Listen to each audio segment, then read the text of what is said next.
All right, so we're adding value here to create form.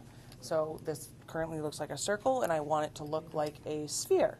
I gave you a little sample to show you, but I want you to do one high contrast and one low contrast. You could technically do high contrast with anything that makes a dark mark. I'm going to use ink. So high contrast just means that we have a bunch of we don't have a bunch of middle values. It's all black and white or really big jumps from dark to light. So I'm going to do this, super dark, and I'm looking at my little sample there.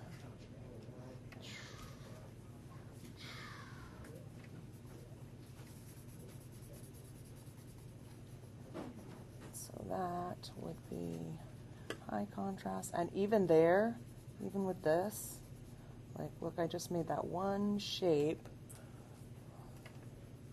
of darkness, and already this feels much more like a sphere.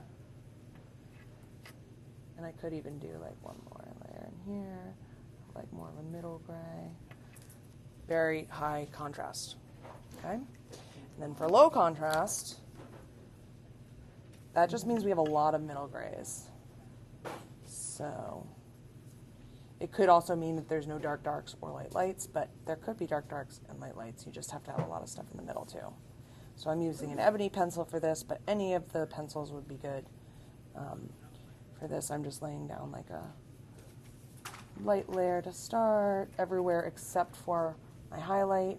I'm going to leave that part white. And then do light around there. And then I'll build up my darks. Dun, dun, dun. I think that's smart to do the light.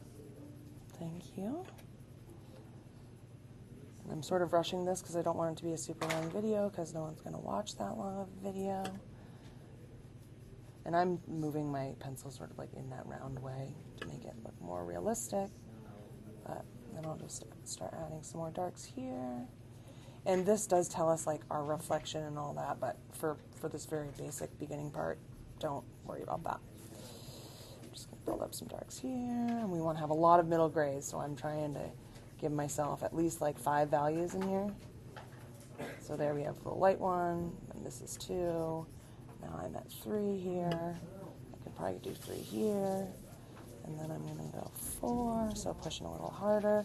So remember, you can either add pressure or you can use a darker medium. And I even have my little blending thumb. And now I'm getting obsessive, but that's okay. Right. And I'm also doing this sideways, so it's sort of hard for me to see that.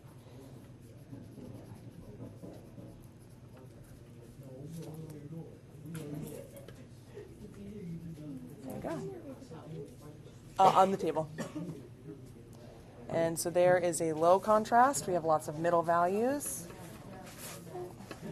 and lots of middle grays. And then this is high contrast.